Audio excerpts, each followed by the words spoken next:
ba ma cewa fina-finai baki daya ce haramun ne ba da wannan dalili don fina-finai akwai wanda za a koya halaye na gari shiga na gari wazi na gari tsari na gari yadda abubuwan da aka gada na iyaye da kakanni ta iya tsara shi a nuna al'umma yadda ake tarbiya ke zuwa makaranta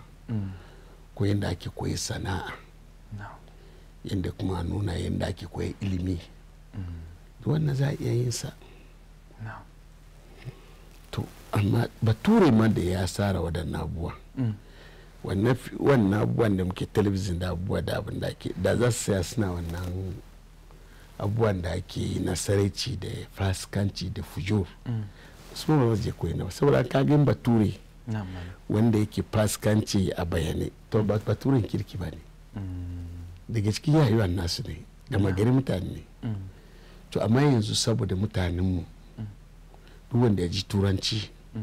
da an kawo masa kasan turai ina ganin waɗannan fasadin da zinace da mace ta aure mace namiji ta aure namiji namiji aure namiji a iskanci shi man wayewan gari yana da ci gaba kama a yi talabijin ne ko a je wajen wata ba daya suke ba